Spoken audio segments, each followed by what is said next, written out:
Hello everybody, nandito ako sa ilalim ng araw kasi lumayas ako doon sa ilalim ng puno. Napakaingay kasi nung Russian doon, daldal ng daldal, hindi ako mapis.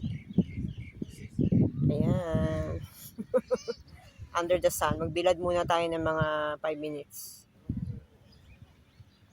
Sarap, masarap katabi yung mga grasses.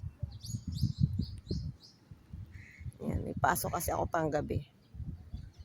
Pagpasok namin ng hotel, magtatrabaho, malalangap mo CR, and then wala dong grasses, wala ding oxygen doon.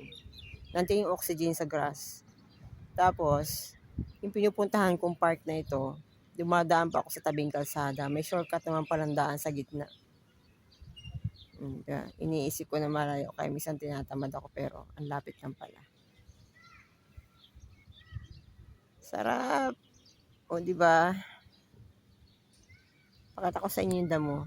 Ang ganda ng kulay. Ang dami niyang bulaklak na dilaw. Maliliit. Siguro yan yung kingdom of the elf. Sa ibang dimension, sa mga maliliit na creation, yan yung kanilang mga bulaklak. Gustong gusto yan ng bee, parang yung clover. Kumbaga nung nasa Beersheba ako, clover yung pinagtitripan kong puntahan. Ito naman sa park, dilaw, dito sa Asdod. Malinis dito, mapayapa. Hindi katulad sa Beersheba pag humiga ka dun. May maingay, walang peace of mind. Maririnig mo talaga dito about nature, the birds, and the cats is here also. The cats here is very friendly. Mahangin, tapos may ulap. O, di ba? Inaantok na ako. Masarap mahiga sa grasses, pero kailangan may sapin. Yung grass po kasi is may oxygen. Ngayon yung inilalabas ang katawan natin carbon dioxide, yun yung makailangan ng mga halaman. And then, syempre, yung halaman magbibigay sa atin ng oxygen. Yan. Charot, mainit. Wala akong dalang shade. 5 minutes lang naman, yung papawisan lang ako. Hindi na ako magtatakbo. Kasi mamaya pagod na naman sa trabaho.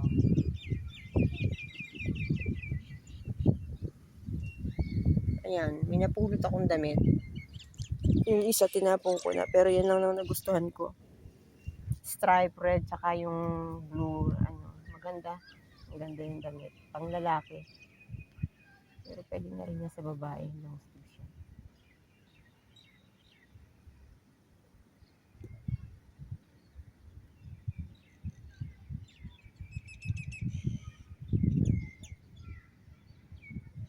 Alam niyo ba, yung mga damo, subukan yung pinawisan na ako gawa sa init. Subukan yung tanggal ng damo sa inyong bakuran. Yung kamay nyo na kala mo naninigas-nigas. Yung pinakang katas ng mga damo, nakakapagpaputi ng kamay yan. Mahilig kasi ako mag-garden sa amin. Ayan. Ganda ng kulay ng halaman. Halaman ng Diyos. Halaman na yan. Mga halamang ligaw na ang kulay ay dilaw. Nakaka-relax. Yung iba, dumadapa sa dagat. Ako iba ang trip ko. Dumadapa ako sa grasses. Tanggalin ko muna yung bag ko.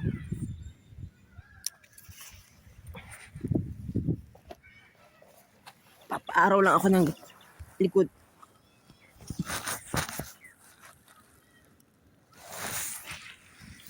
Ayan.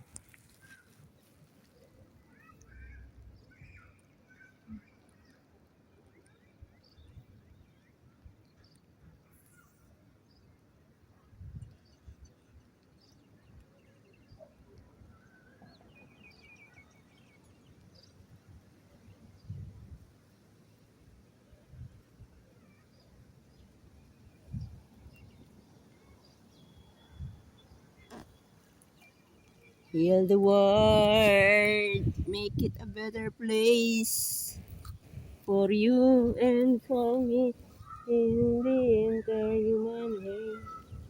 Ang sarap sa paa ng grass, malamig.